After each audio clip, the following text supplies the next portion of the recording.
ABP news देख रहे हैं आप और मैं हूं आपके साथ शीरीन। अब बात कर लेते हैं शराबबंदी वाले राज्य बिहार की, जहां पर जहरीली शराब की वजह से मरने वालों की संख्या 35 हो गई है।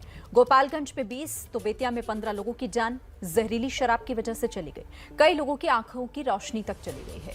इस घटना ने सिस्टम में लगी उस सेंध को बेपर्दा कर दिया है जिसकी आड़ में सुशासन की दुहाई दी जा रही है। बिहार में शराबबंदी हुए 5 साल हो चुके हैं, लेकिन उसके बावजूद आसानी से शराब मिल जा रहा है। जिसको जहां शराब का ठेका पता चलता है वो वहीं पहुंच जाता है। जैसे गोपालगंज के मोहम्मदपुर थाने का ये मामला सामने आया जिसमें 17 से ज्यादा लोगों की मौत हो गई। ये सवाल ये है कि कितना आसान है शराब मिलना। जिस गांव में मौजूद हूँ, मंगोलपुर गांव है ये, और मुझे कई सारे ग्रामीण दिखाई दे रहे हैं। आसान है शराब मिलना? बिल्कुल आसान है। पहले से कांटेक्ट है? नहीं, कांटेक्ट का है, जो पीने वाला है, पिलाने वाला उनको पता है। एक ठेका जैसा बनाया हुआ? नहीं, ठीक है, जैसे नहीं, चुप चोरी से मिलता है। कितना आसान है शराब मिलना? जब से शराबबंदी हुआ है तो समझिए कि ये होम डिलीवरी हो रहा है। घर में शराब पहुंचा जाता? हाँ, पाउच पौवा पीने वाला है वो सबको पता है कि कहाँ मिलता है। ये बताइए, इस इलाके में या किसी भी इलाके में, मान लीजिए गोपालगंज जिले के, मगर मैं किसी दूसरे गांव चली जाती हूँ, मान लीजिए, चलिए मैं तो दूसरे जिले से आई हूँ, लेकिन किसी पुरुष के लिए जिस आसपास में लोग रहते हैं उनको शराब मिलना कितना आसान है? मैडम, मेरा तो मानना है कि सारा प्रशासन की गलती है। शराब मिलना कितना आसान? आसान है, बिल्कुल आसान, कहीं भी मिल जाता है। कहीं भी मिल जाता है, मतलब एक कोई जगह होगा जहाँ पर जगह होता है, लोग चुरा कर बेचते हैं जहाँ से मर्जी, तो प्रशासन का काम है। शराबबंदी के नीतीश कुमार के दावों की पोल खोलते ये लोग उसी गोपालगंज के हैं जहां जहरीली शराब ने 17 लोगों की जान ले ली। दावा है कि मंगलवार की शाम महमदपुर इलाके में करीब 2 दर्जन लोगों ने शराब पी। परिवार वालों का कहना है कि शराब पीने के बाद किसी के पेट में जलन होने लगी, किसी के मुंह से झाग निकलने लगा, कुछ लोगों की आंख की रोशनी चली गई।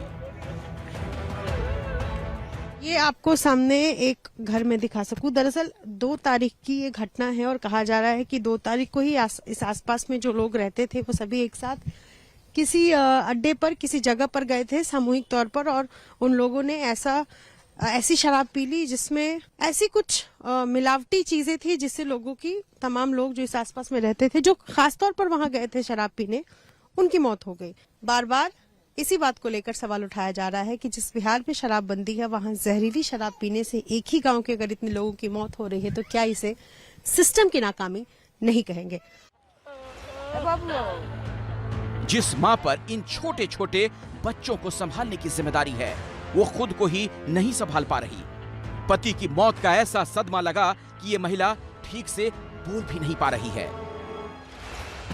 ये दूसरा परिवार रमेश राम का है जिनकी जहरीली शराब पीने से मौत हो गई। छोटे छोटे बच्चे हैं, मां बीमार है और घर का अकेला कमाने वाला चला गया।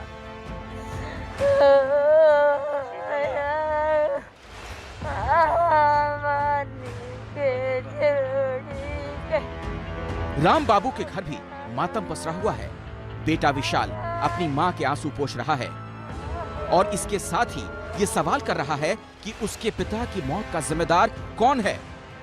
विशाल का सीधा आरोप है कि पुलिस और प्रशासन की मिलीभगत से ही गांव-गांव तक जहरीली शराब पहुंचाई जाती है।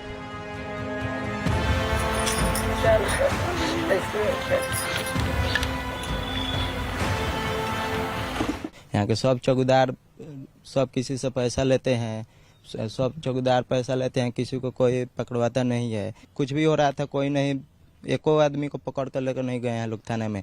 कांड हुआ है, सब किसी घर से उठा के लेके जा रहे हैं लोग। तो उन लोगों को पता कैसे चला है कि यहाँ पर दारू मिलता है? पता है तभी न उठा ले जाए। सब किसी से मंथली लेते हैं, किसी को पकड़ते नहीं है। गोपालगंज में 17 लोगों की मौत के बाद जब प्रशासन हरकत में आया तो इसी इलाके के 2 घरों से शराब के पाउच बरामद किए गए। पुलिस की कार्रवाई में 3 मकानों को भी सील किया गया। 4 लोग गिरफ्तार किए गए। गोपालगंज की तरह पश्चिम चंपारण, बेतिया में भी जहरीली शराब का कहर बरपा। यहाँ गांव के एक घर में शराब पार्टी हुई जिसके बाद वहां मौजूद सभी लोगों की तबीयत खराब होने लगी और फिर एक एक कर लोगों की जान जाने लगी।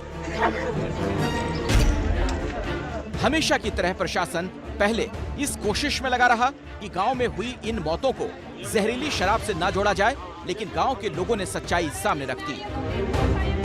दारू पियला से मौत हो गई, रात पियला रहनी, हमने के दवाई सुई करनी से ओकरा बाद हॉस्पिटल में ले गनी से यहाँ के ना बचनी। जहरीली शराब का कारोबार बिहार के मुजफ्फरपुर में भी फैला हुआ है।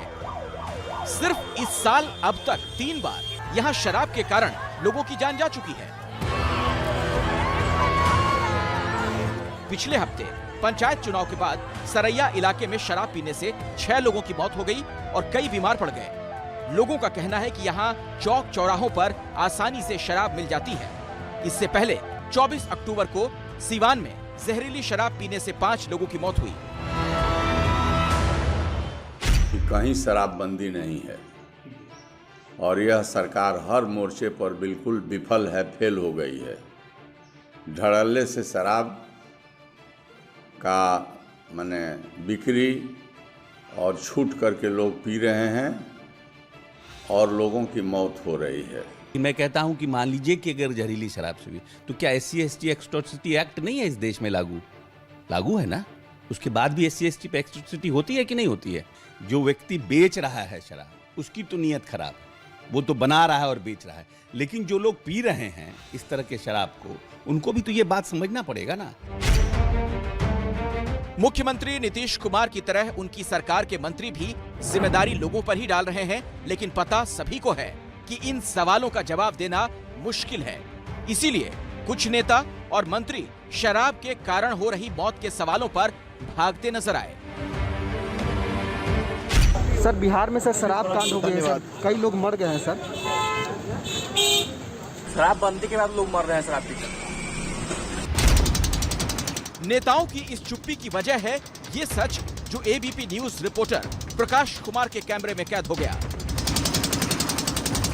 कुछ समय पहले जब वो बाढ़ के हालात का जायजा लेने गए थे तो गंगा के किनारे ये भट्टी चलती दिखी। कुछ लोग यहाँ जहरीली शराब बनाने में लगे हुए थे।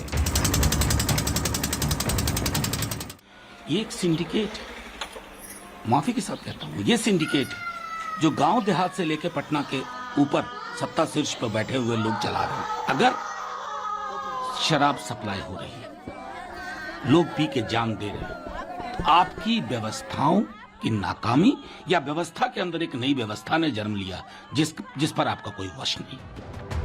ये तस्वीरें देखिए, शराबबंदी वाले बिहार में किस तरह भरती शराब की बोतलें उगल रही है।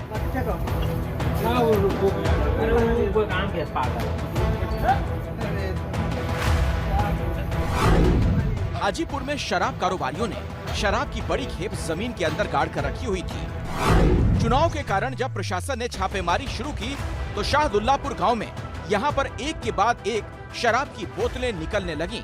इनमें करीब 60 कार्टन विदेशी शराब बरामद की गई। यानी बिहार में देसी से लेकर विदेशी तक हर तरह की शराब मौजूद है। देसी शराब की फैक्ट्रियां लगी हैं तो विदेशी शराब बाहर से मंगाई जाती है। सवाल यही है, शराबबंदी के बावजूद चुनाव से लेकर त्योहार तक हर मौके के लिए बिहार में शराब की सप्लाई कैसे हो जाती है?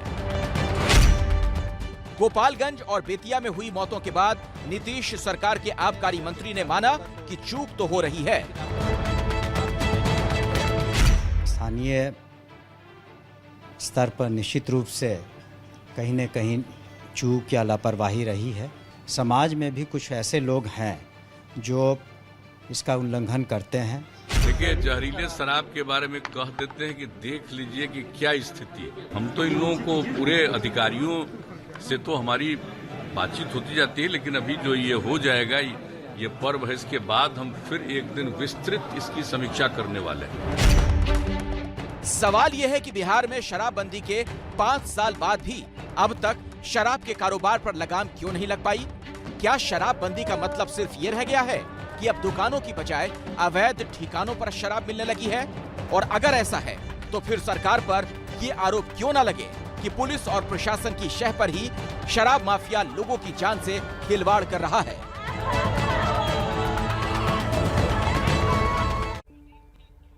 तो शराबबंदी वाले राज्य में अगर शराब से लोगों की इतनी बड़ी संख्या में मौत होती है तो सवाल तो उठेंगे। विपक्ष भी अब इस पर हमलावर है। नीतीश सरकार से सवाल पूछे जा रहे हैं। कांग्रेस के प्रवक्ता रणदीप सुरजेवाला ने भी सवाल पूछे हैं। उन्होंने एक ट्वीट किया है और ट्वीट करके कई सवाल नीतीश सरकार से पूछे हैं। जहरीली शराब से मौत मामले पर पूछा कि क्या ये सरकारी संरक्षण के बगैर संभव है। कांग्रेस से सवाल पूछ रही है कि सरकारी संरक्षण के बगैर संभव है क्या। कौन सफेदपोश शराब माफिया से मिला हुआ है। सवाल यह भी कि आखिर मौत का ये गोरख धंधा कैसे बंद होगा। जहरीली शराब से मौत का जिम्मेदार कौन है।